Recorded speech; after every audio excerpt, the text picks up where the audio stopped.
नमस्कार साथियों, एक बार पुनः आप सभी का आपके अपने इस चैनल पर हार्दिक स्वागत एवं अभिनंदन।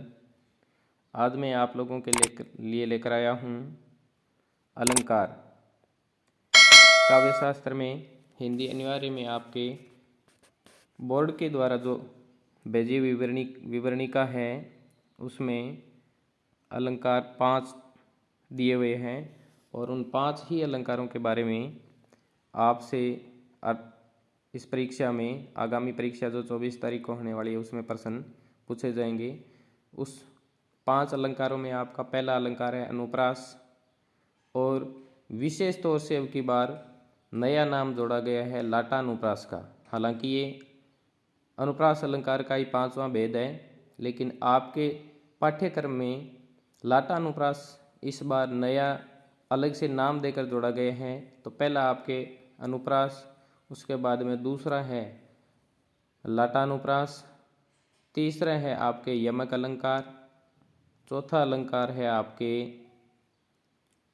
सलेश और 5वां अलंकार है पुनरुक्ति प्रकाश। ये 5 अलंकार हिंदी अनिवार्य के पाठ्यक्रम में बोर्ड द्वारा भेजी हुई गई पाठ्यक्रम की जो विवरणिका है उसमें दिए हुए हैं। तो अब हमें सबसे पहले पढ़ना है कि अलंकार का अर्थ क्या है, अलंकार शब्द की रचना कैसे हुई है। तो यहाँ दिया हुआ है, जैसे अलंकार शब्द की रचना अलम प्लस कार के योग से हुई है।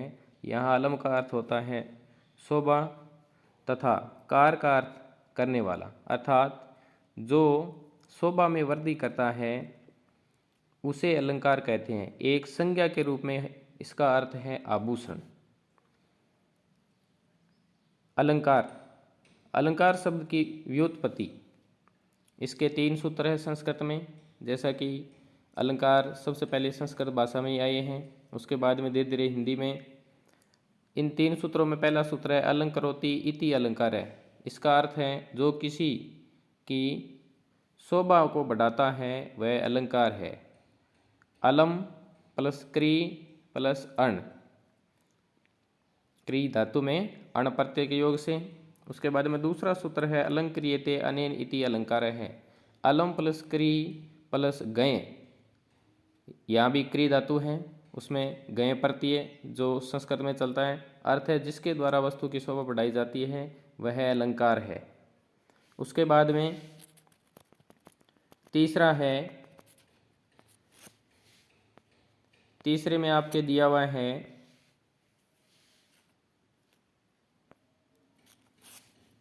तीसरे में अलंकरणम अलंकार है। अलम प्लस क्री प्लस गय, इसमें भी ऐसे बचता है। इसका अर्थ है आभूषणी ही अलंकार है। जैसे आभूषण धारण करने से तन की शोभा बढ़ती है, उसी प्रकार काव्य में अलंकार के प्रयोग से अलंकार काव्य की शोभा में वृद्धि होती है। उसके बाद में है अलंकारों का वर्गीकरण। अलंकारों के वर्गीकरण में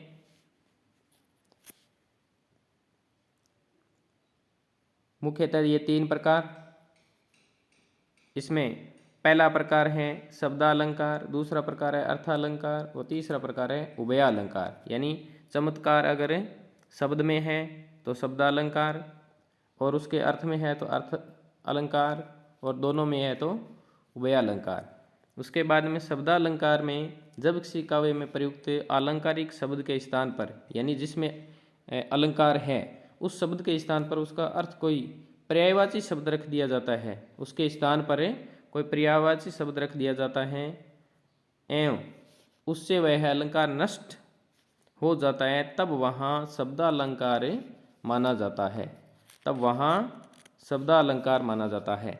जैसे अनुप्रास, यमक, पुनरुक्ति प्रकाश, ये अलंकार शब्दालंकार की श्रेणी में माने जाते हैं। जैसे अर्थालंकार, जब किसी काव्य में अर्थगत चमत्कार पाया जाता है तो वहाँ अर्थालंकार माना जाता है। इसमें आलंकारिक शब्द के स्थान पर उसका कोई पर्यायवाची शब्द रख दिए जाने पर भी अलंकार बना रहे। तो इस प्रकार से शब्दालंकार, अर्थालंकार उसके बाद में है उभयालंकार। तीसरा है उभयालंकार, जब किसी काव्य में शब्द एवं अर्थ दोनों का चमत्कार पाया जाता है तो वहाँ उभयालंकार माना जाता है, जैसे श्लेष, वक्रोक्ति आदि। और अलंकार में रीतिकाल के एक प्रसिद्ध आचार्य हैं आचार्य केशवदास। इनकी एक प्रसिद्ध पंक्ति आती है, इन्होंने पंक्ति लिखी है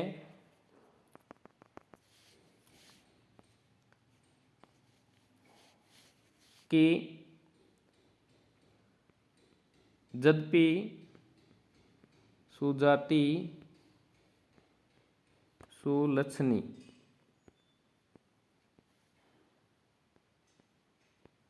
सुवर्ण सरस सुवर्ण सरस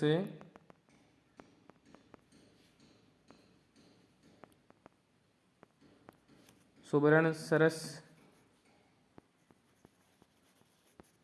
सुवृत सुवर्ण सरस सुवृत सुवर्ण सरस सुवृत। आगे लिखा हुआ है, भूषण बिनु न विराजिए कविता वनिता मीठ। इसमें कहा गया है कि भाई कविता है, वनिता है और मित्र है, इनके बारे में बताया गया है कि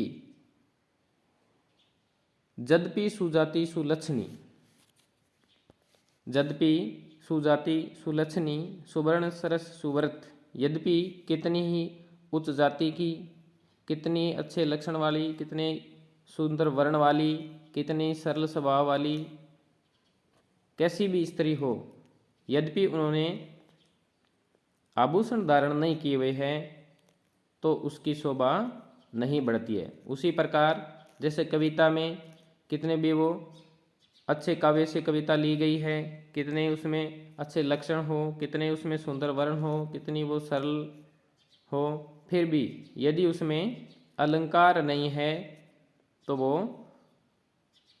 शोभायमान नहीं है। उसी प्रकार मित्र के रूप में यद्यपि वो कितनी भी उच्च जाति का हो, कितने भी अच्छे लक्षण वाला हो, कितने सुंदर वर्ण वाला हो, कितना सरल हो, यद्यपि उसमें मित्रता निभाने के अच्छे गुण नहीं है तो वो मित्र भी अच्छा मित्र नहीं माना जाएगा। उसी प्रकार जैसे प्रमुख अलंकार बताए गए हैं। हिंदी अनिवार्य का पाठ्यक्रम कक्षा 12 में निम्न 5 ये अलंकार हैं, जैसे मैंने पहले बता दिया, अनुप्रास, लाटानुप्रास, यमक, श्लेष, पुनरुक्ति प्रकाश आदि। तो इसमें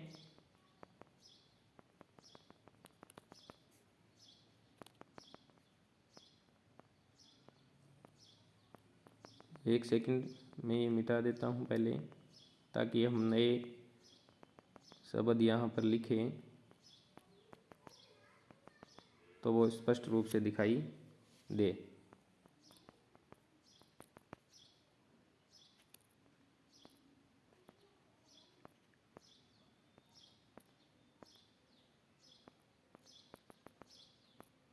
मेरे को मोबाइल उतना चलाना नहीं आता है, इसलिए मैं आपका थोड़ा समय ज़्यादा ले रहा हूँ, क्योंकि एक एक करके ये मिटाना पड़ रहा है। तब तक आप प्रमुख ये जो अलंकार दे रखे हैं हिंदी के पाठ्यक्रम में, आपके बोर्ड की विवरणिका में आए हुए अलंकार हैं, जिनके बारे में ही प्रमुख रूप से पूछा जाएगा। जैसे नंबर 1 में आपके पाठ्यक्रम में है अनुप्रास अलंकार। अनुप्रास अलंकार में अनु प्लस पर प्लस आस के योग से बना है। अनु का अर्थ है बार बार, पर का अर्थ है अधिकता तथा आस का अर्थ है बैठना या आना, रखना, अर्थात जब किसी पद या काव्य में रस की अनुकूलता के अनुसार एक या अनेक वर्ण बार बार समीपता से आते हैं या रखे जाते हैं तो वहाँ अनुप्रास अलंकार माना जाता है। कहने का तात्पर्य, जैसे काव्य में एक ही वर्ण की बार बार आवर्ती होती है और उससे उस काव्य में चमत्कार उत्पन्न होता है तो वहाँ अनुप्रास अलंकार माना जाता है। जैसे भगवान भक्तों की भयंकर बुरी बीती भगाइए, इसमें देखो यहाँ बै वर्ण की आवर्ती बार बार हुई है, इसका मतलब यहाँ अनुप्रास अलंकार होगा। जैसे आगे हैं, चारू चंद्र की चंचल किरणें खेल रही थी जल थल में, इसमें भी च वर्ण की आवर्ती और लय की आवर्ती बार बार हुई है तो इसका मतलब यहाँ भी अनुप्रास अलंकार हैं। उसके बाद में वीरति, विवेक, विमल, विज्ञान, इसमें वी वर्ण की आवर्ती बार बार हुई है तो इसलिए यहाँ भी अनुप्रास अलंकार ही माना जाएगा।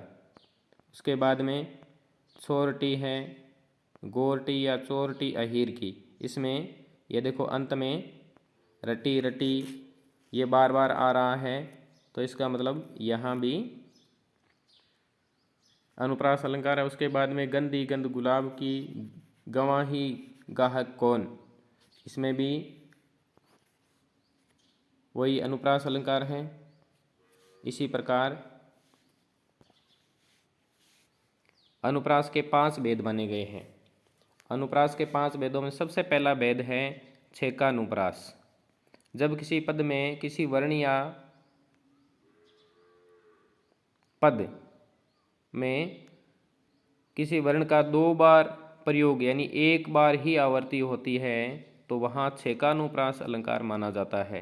कहने का तात्पर्य, कोई भी वर्ण है उसकी आवर्ती एक ही बार हो, अर्थात वो वर्ण लगातार 2 बार आए तो वहाँ छेकानुप्रास अलंकार माना जाता है। जैसे कानन, कठिन, भयंकर, भारी, इसमें कानन में कै और कठिन में कै यहाँ 2 बार, भयंकर भारी में बै 2 बार, घोर गाम में गै 2 बार, हिम बार ब्यार में भी बै वर्ण की आवर्ती 2 बार हुई है तो इसका मतलब यहाँ छेकानुप्रास है। छेक का शाब्दिक अर्थ है चतुर, यानी जो चतुर लोगों को जो अलंकार सबसे ज़्यादा प्रिय है वहाँ है छेकानुप्रास अलंकार। तो ये अलंकार में अक्सर 12वीं की परीक्षा में या तो कोई अलंकार के लक्षण पूछे जाते हैं या फिर उसकी परिभाषा या उदाहरण सहित। आजकल जो पेपरों में प्रश्न आ रहे हैं वो रिक्त स्थान में पूछे जा रहे हैं तो वहाँ कोई भी अलंकार के लक्षण पूछे जा सकते हैं या फिर कोई भी अलंकार की पंक्ति देकर बीच में रिक्त स्थान छोड़ दिया जाएगा कि इसमें कौन सा अलंकार है, तो वो आपको ध्यान रखना है। उसके बाद में इसी में सब और छटा थी छाई, सब और छटा थी छाई, तो यहाँ छटा और छाई 2 बार आए हैं। उसके बाद में कानन, कठिन, भयंकर बारी, इसमें कह 2 बार और भयंकर बारी में बैवर्ण की 2 बार आवर्ती, गौरगाम हिम बारी बारी, और चेत कर चलना कुमार्ग में कदम धरना नहीं, इसमें भी च वर्ण की 2 बार आवर्ती, कह वर्ण की 2 बार आवर्ती, और बोधवर्धक लेख लिखने में, यहाँ बोधवर्धक में देखो लेख लिखने, इसमें लय की आवर्ती 2 बार, कमी करना नहीं, इसमें कै वर्ण की आवर्ती 2 बार। उसके बाद में मोहनी मूर्त सांवरी सूरत नैना बसे विशाल, इसमें देखो मैं वर्ण की 2 बार आवर्ती, सह वर्ण की 2 बार आवर्ती और फिर नए की 2 बार आवर्ती, तो यहाँ भी छेकानुप्रास अलंकार माना जाएगा। उसके बाद में है अति आनंद मगन महतारी, अति आनंद में ए वर्ण की 2 बार आवर्ती है और मगन महतारी में मैं वर्ण की 2 बार आवर्ती है। उसके बाद में पास प्रियतम आन बैठो जीर्ण जीवन नाव में, इसमें भी पै वर्ण की 2 बार आवर्ती, मतलब 2 बार आया है शब्द, आवर्ती एक ही बार हुई है, कोई शब्द 2 बार आया है। उसके बाद में जीर्ण जीवन, जीर्ण जीवन में भी आवर्ती एक बार हुई है, यानी कोई वर्ण है वो 2 बार आया है। उसके बाद में आगे वाला अलंकार है अपने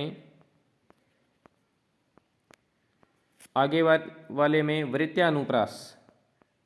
जब किसी पद में एक या अनेक वर्णों की एक से अधिक बार आवर्ती यानी 2 से अधिक बार प्रयोग, 2 से अधिक बार प्रयोग होता है तो वहाँ वृत्यानुप्रास अलंकार माना जाता है।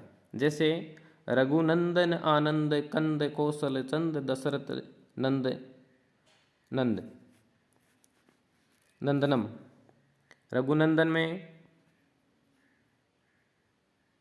नंद ने और नंद नंद, चंद्र में चंद नंद, इस प्रकार से ये द ने की आवर्ती बार बार हुई है तो यहाँ वृत्यानुप्रास अलंकार होगा।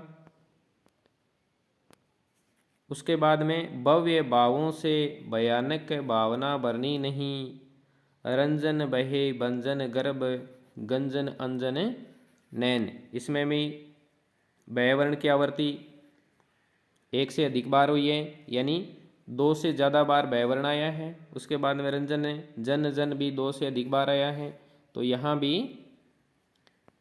वृत्यानुप्रास अलंकार माना जाएगा। उसके बाद में आगे है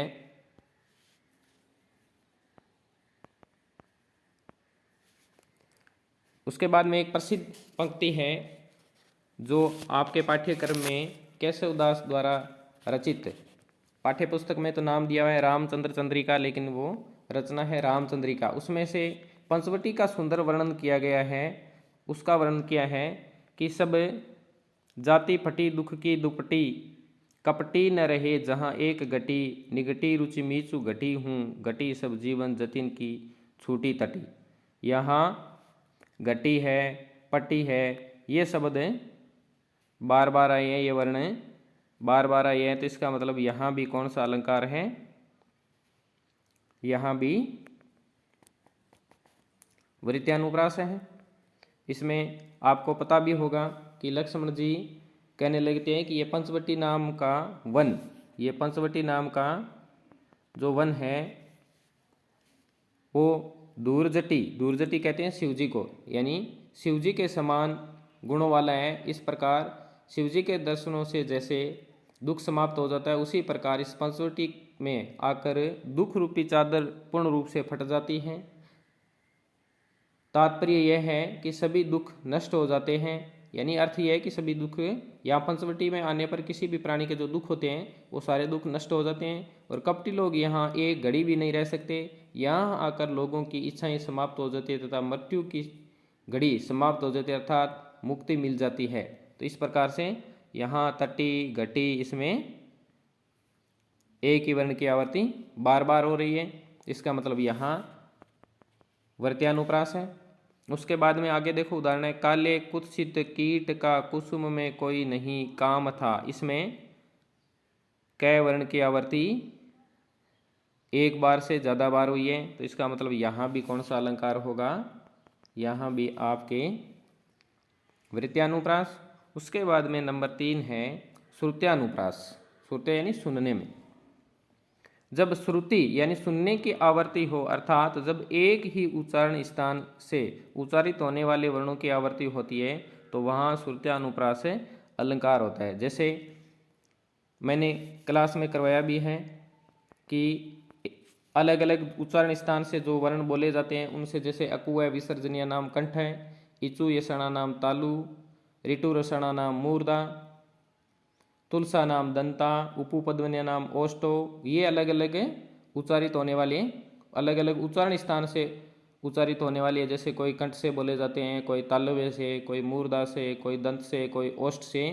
तो ये वर्ण जिससे काव्य में एक ही जाति के वर्णों की आवर्ती बार बार हो रही है तो इसका मतलब वहाँ श्रुत्यानुप्रास है। जैसे तुलसीदास सीदत निशी दिन देखत तुम्हारी निठुराई, उसमें देखो तुलसीदास, इसमें यहाँ दंत्य से है, ये देखो दंत्य से आ रहे हैं। उसके बाद में यहाँ लय है, तय है, ये ए की उच्चारण स्थान वाले, ए के उच्चारण स्थान वाले वर्ण बार बार आ रहे हैं, इसका मतलब यहां श्रुत्यानुप्रास अलंकार होगा। जैसे दे रखा है दीनानाथ था, वे दीनानाथ डूबते सदेनु, आते गृह ग्वाल बाल थे।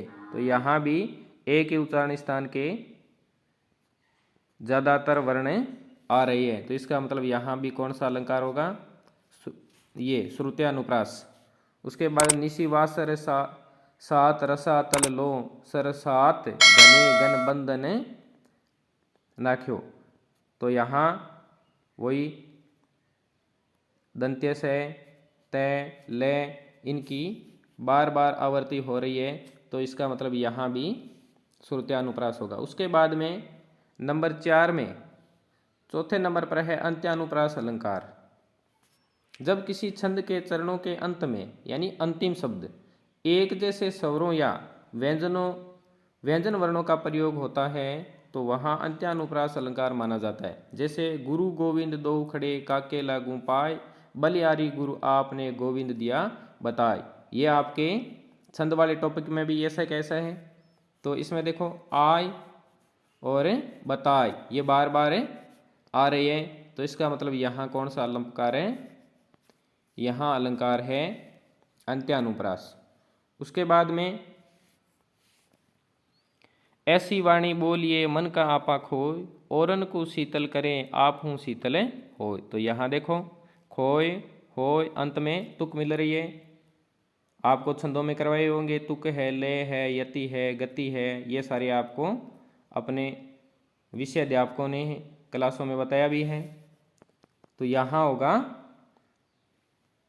अंत्यानुप्रास। उसके बाद में धीर धर्म मित्र अरुनारी आपदकाल परखिए चारी, यानी इन चारों का विपत्ति के समय में परखना चाहिए, जांचना चाहिए। जैसे धीर है, धर्म है, मित्र है, नारी है, इनको तो यहाँ देखो नारी और चारी, तो यहाँ भी अंत्यानुप्रास है। उसके बाद में लाटानुप्रास है, ये आपके पाठ्यक्रम में 2 नंबर का अलंकार दिया हुआ है। तो ये वैसे प्रकार आपके अनुप्रास अलंकार का ही है और इस बार आपके पाठ्यक्रम में इसका अलग से नाम दिया है, तो हो सकता है इसमें से कोई प्रश्न बने। तो ये है, इसमें देखो ध्यान देने वाली बात है, इसको पूरा ध्यान से देखेंगे। जब किसी पद में शब्द और अर्थ तो एक ही रहते हैं परंतु अन्य पद के साथ अन्वय, अन्वय क्या मतलब होता है, संबंध बनाने से। अन्वय क्या मतलब है, जब हमें अन्य पद के साथ संबंध बनाएंगे तो वहां इसका अर्थ या तात्पर्य या अभिप्राय बदल जाता है या भिन्न रूप प्रकट करें, तो वहां लाटानुप्रास अलंकार माना जाता है। कहने का मतलब एक ही वर्ण की आवर्ती बार बार होगी और अर्थ भी प्रत्येक बार अभिन्न रहेगा, मतलब भिन्न नहीं होगा, लेकिन उनको आपस में जोड़ेंगे, उनका संबंध बनाएंगे, तब वहां इसका अर्थ परिवर्तित होगा। तो वहां कौन सा अलंकार होगा, वहां आपके लाटानुप्रास अलंकार माना जाएगा। जैसे पूत सपूत तो क्यों धन सचे, पूत कपूत तो क्यों धन सचे। यहाँ पूत पूत 2 बार आया है, दोनों का अर्थ एक ही है भाई, पूत यानी पुत्र और इस पूत का भी पुत्र। लेकिन यहाँ हम अन्वय करेंगे तो ये होगा कि जिस घर में सुपुत्र की प्राप्ति होती है या सुपुत्र जन्म लेता है तो उस घर में चाहे पूर्वजों का कमाया हुआ धन न हो फिर भी वो धन की प्राप्ति कर लेगा, मान सम्मान प्राप्त कर लेगा। और यदि उसी घर में कुपुत्र यानी कपूत ने जन्म ले लिया तो उसके पूर्वजों का कितना ही धन कमाया हो, कितने भी उसके मान सम्मान वाले वो हो, अगर कुपुत्र पैदा हो जाएगा तो वो पूर्वजों का पूरा नामो निशान मिटा देगा, यानी पहचान उनकी मिटा देगा या फिर उस धन को पानी की तरह व्यर्थ बहा देगा।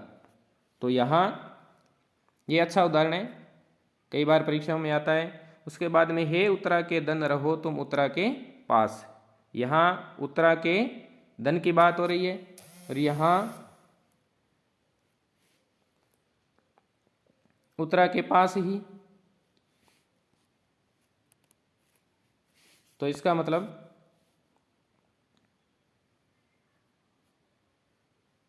यहाँ दो कारक है, उत्तरा के धन के लिए आया है और दूसरा उत्तरा के पास के लिए। तो यहाँ लाटानुप्रास। उसके बाद में आपके पाठ्यक्रम में तीसरा अलंकार है यमक अलंकार। ये भी बहुत बार परीक्षा में आता है। यमक अलंकार में जब कोई शब्द अनेक बार आए, यानी दो या दो से अधिक बार आए और अर्थ प्रत्येक बार भिन्न हो। भिन्न का मतलब अलग। कभी कभी पूरा शब्द दोबारा न आकर उस शब्द का कुछ अंश दोबारा आता है, तो वहाँ यमक अलंकार होता है। जैसे ये प्रसिद्ध उदाहरण है, बहुत बार ये परीक्षा में आया भी है। जैसे तीन बेर खाती ते वे, तीन बेर खाती है। यहाँ तीन बेर का अर्थ होगा तीन बार, यानी जैसे एक बार, दो बार, तीन बार। और यहाँ तीन बेर का अर्थ होता है तीन बेर, जैसे ये झाड़ी वाले इस प्रकार से जो खाने वाले बेर है ना, ये।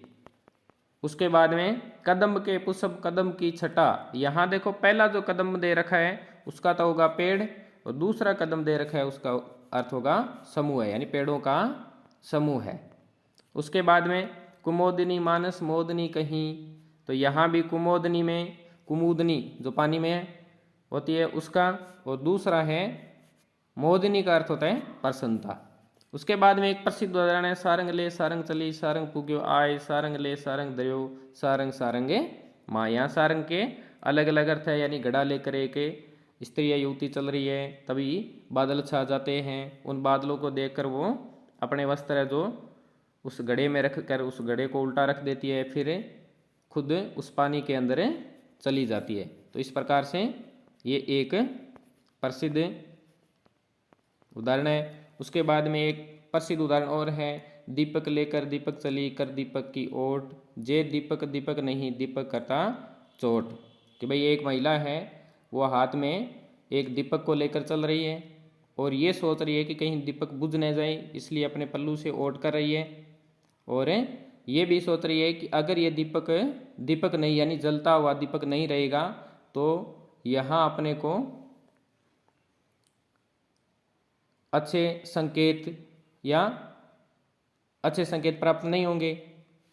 कि भाई जैसे हम दीपक लेकर चल रहे हैं, तो दीपक अगर बुझ जाता है तो ये उसका हम अपशगुन मानते हैं। उस प्रकार से वो ये मानती हैं कि भाई दीपक लेकर दीपक चली कर दीपक की ओट, जे दीपक दीपक नहीं दीपक करता चोट। इस प्रकार से ये एक अच्छा उदाहरण है। ये आगे दिया हुआ भी है, जैसे दीपक ले दीपक चली कर दीपक की ओर, जे दीपक दीपक नहीं दीपक करता चोट। यानी दीपक के संदर्भ में, स्त्री के संबंध में, पल्लू के संबंध में, जलता हुआ दीपक के संबंध में। अगर जलता हुआ दीपक नहीं है तो इस प्रकार से चोट के संबंध में दीपक के अलग अलग संदर्भ में अलग अलग अर्थ बताया गया है। उसके बाद में एक प्रसिद्ध उदाहरण और है, कनक कनक ते सोगुनी मादकता अधिकाय, वा पाए बोराय वा खाए बोराय। यहाँ कनक का अर्थ दो है, एक कनक का अर्थ है दतुरा और एक कनक का अर्थ है सोना, जो आपकी हमेशा के लिए याद भी रहता है ये। उसके बाद में यमक अलंकार के भेद। यमक अलंकार के दो भेद है। दो भेदों में पहला है अभंग यमक और दूसरा है सहभंग। अभंग यानी भंग न हो, सहभंग यानी भंग सही। इसमें अभंग यमक में जब किसी पद में शब्द के टुकड़े किए बिना ही उसकी आवृत्ति दिखलाई जाती है या दिखलाई पड़ती है, तो वहाँ अभंग यमक अलंकार माना जाता है। जैसे तो पर जारों उर्वशी सुनु राधि के सुजान, तू मोहन के उर्वशी हवे उर्वशी समान। यहाँ उर्वशी के हृदय में बसना और उर्वशी यानी उर्वशी के लिए अलग अलग संदर्भ में प्रयोग हुआ है। उसके बाद में है आगे वाला उदाहरण है, ऊंचे घोर मंदिर के अंदर रहनवारी, ऊंचे घोर मंदिर के अंदर रहतारी। तो यहाँ भी घोर मंदिर में एक का तो अर्थ है मंदिर का महल, दूसरे का है पर्वत। तो यहाँ यह दिया हुआ है। उसके बाद में मूर्ति मधुर मनोहर देखी, बहु विधेय है विधेय विषय की। यहाँ अलग अलग विधेय विधेय में अलग अलग हैं। जैसे महाराज जनक, और देह रहित अर्थात शुद्ध बुद्ध खोया हुआ। उसके बाद में काली घटा का घमंड घटा, नवमंडल तारक वरंद खिले, इसमें भी काली घटा का घमंड घटा। तो यहाँ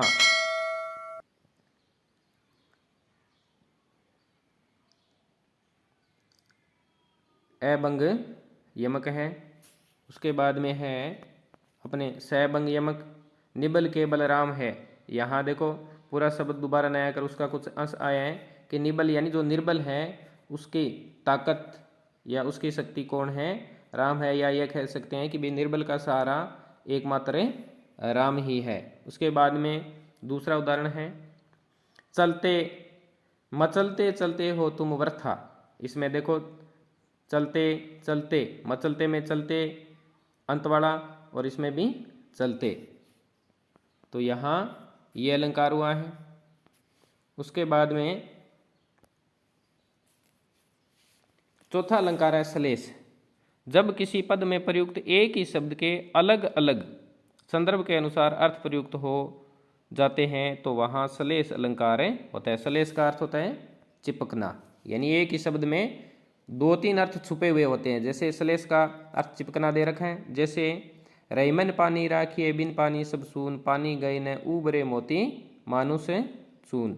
अब मोती के संबंध में पानी का अर्थ चमक, और मानस के संदर्भ में मान समान इज्जत, और चून आटा के संबंध में जल, जो आपको अक्सर कक्षा में बोर्ड पर अपने अध्यापक बताते ही हैं। उसके बाद में ये प्रसिद्ध उदाहरण है भाई दोनों ही, जैसे चरण धरत चिंता करत भावत नींद न सोई, सोर यहाँ है सोर, सुवर्ण को ढूंढत फिरे कवि कामी अरु चोर। ये अभी पीछे सेकंड ग्रेड में ये अंत वाली ये जो पंक्ति है ये पूछी गई थी। तो यहाँ देखो सुवर्ण के दो अर्थ हैं सोने के संबंध में, और तीन अर्थ दे रखे। चोर अपने हिसाब से मानता है और कवि अपने हिसाब से मानता है। उसके बाद में आगे वाला उदाहरण है नव जीवन दो घनश्याम हवे। नव जीवन में दो अर्थ हैं, जल और उधर बादल जीवन। उसके बाद में विमलांबरा रहनी वधु अभिसारिका सी जा रही, यहाँ रहनी नहीं है रजनी। विमलांबरा रजनी वधु अभिसारिका सी जा रही, ध्यान रखना है वधु हमेशा कहीं भी लिखते हो तो वधु बड़ा ही लिखा जाता है। इसमें पहले का अर्थ है आकाश और दूसरे का अर्थ है वस्त्र। उसके बाद में ये भी प्रसिद्ध उदाहरण है, बहुत बार परीक्षा में आता है, नर की अरु नर नल नील की गति एके करी जोय, जे तो नीचो हुए चले ते तो ऊंचो हो। नर यानी मनुष्य, एक अच्छा मनुष्य और नल, इनकी एक जैसी स्थिति बताई गई है, एक जैसी विशेषता बताई गई है कि जिस प्रकार एक अच्छा मनुष्य वही माना जाएगा जो हमेशा नतमस्तक होकर झुक कर चले, यानी अपने आप को श्रेष्ठ न माने, विनम्र होकर चले, वो हमेशा शोभा पाते हैं। उसी प्रकार जैसे नल नीर यानी नल है वो जितना जमीन के अंदर या भूमि के अंदर जितना गहरा लगाया जाएगा उतना ही वो पानी अधिक ऊंचाई पर पहुंचाएगा। तो यहाँ दोनों की स्थिति एक जैसी बताई गई है, दोनों का एक जैसा बताया गया है। उसके बाद में है सलेस के भेद। सलेस के हैं भेद दो है, जैसे नंबर एक में है अभंग सलेस। जब किसी पद में प्रयुक्त सलिष्ट शब्द के टुकड़े किए बिना ही शब्दकोश या लोक प्रसिद्धि अर्थ के अनुसार अलग अलग अर्थ प्रयुक्त हो जाता है तो वहाँ अभंग सलेस माना जाता है, जैसे उपर्युक्त उदाहरण में इसमें दे रखा है जैसे। उसके बाद में है सहभंग सलेस। सहभंग सलेस में जब किसी पद में किसी सलिष्ट शब्द के टुकड़े करने पर ही एक से अधिक अर्थ प्रकट होते हैं या प्रयुक्त होते हैं तो वहाँ सहभंग सलेस अलंकार माना जाता है। ये दोनों में अंतर है, और हो सकता है आपको पूछ लें कि भाई सलेस के भेद कितने हैं, तो ये दो लिखने हैं, अभंग और सहभंग। उसके बाद में नेक्स्ट आगे हैं चिर जीवो जोरी जुरे क्यों न सने गंभीर को गटिए वर्षवानु जावे हलदर के वीर। बड़ा ही प्रसिद्ध उदाहरण है, बहुत बार ये भी परीक्षाओं में आता है। तो यहाँ चिर जीवो यानी चिरंजीवी हो, जोरी जुरे क्यों न सने गंभीर, दोनों में से किसी का सने कम क्यों हो। इसमें देखो एक शब्द तो है वर्ष बानुजा और दूसरा शब्द है हलदर। अब इनमें देखो वर्ष बानुजा में देखो वर्ष बानु प्लस जा, वर्ष बानु की पुत्री राधा। उसके बाद में वृष प्लस बानु प्लस जा, वर्ष राशि के सूर्य की पुत्री। उसके बाद में वर्ष प्लस अनुजा यानी गाय। यहाँ सैब अंशलेश है यानी टुकड़े हुए हैं। उसके बाद में हलदर, हलदर आया है कृष्ण के लिए और वर्ष बानुजा आया है राधा के लिए। तो हलदर एवं सलिष्ट पद है। इसमें देखो बलराम का भाई या बलराम के भाई लिखेंगे, बलराम के भाई शेषनाग के अवतार के भाई बैल, और उधर बलराम के भाई श्री कृष्ण। तो ये है यहाँ एवंशलेष। उसके बाद में पांचवा और इंद्रिय निवार्य के पाठ्यक्रम में आपका अंतिम अलंकार है पुनरुक्ति प्रकाश अलंकार। बड़ा ही सरल है और बहुत बार ये आपके प्रयोग में आता भी है। जब शब्द की आवृत्ति हो, प्रत्येक बार अर्थ अभिन्न हो यानी अर्थ बदले नहीं, यानी अभिन्न वाला एक हमने लाटानुप्रास में भी देखा था, वो अलग है। और अन्यव्य भी प्रत्येक बार अभिन्न हो, वहाँ अन्यव्य करने पर अर्थ भिन्न नहीं होता है। यहाँ वहाँ देखो पुनरुक्ति प्रकाश अलंकार माना जाता है इसमें। जैसे गांव गांव अस होई आनंदा, तो यहाँ गांव गांव शब्द 2 बार आए हैं और अर्थ भी 1 बार है। उसके बाद में मधुर मधुर मेरे दीपक जल, इसमें भी मधुर मधुर 2 बार आए हैं। उसके बाद में ये भी प्रसिद्ध उदाहरण है गुरुदेव जाता है समय रक्षा करो 2 बार आए हैं। तो इस प्रकार से ये मेरा एक छोटा सा प्रयास है कि परीक्षा के दिनों में आप इस वीडियो को 2-3 बार देखो तो आपके अलंकार से संबंधित 2 नंबर का क्वेश्चन कोई गलत न हो। और वैसे आपको कॉपी में आपके स्कूलों में करवा भी दिया है। और ये वीडियो आपको कैसा लगा इसके बारे में कमेंट बॉक्स में कमेंट ज़रूर करना। और ये PDF प्राप्त करने के लिए हमारे डिस्क्रिप्शन में दिए हुए लिंक से आप हमारे टेलीग्राम चैनल से जुड़ सकते हैं, वहाँ से आप ये PDF प्राप्त कर सकते हैं। धन्यवाद। जय हिंद।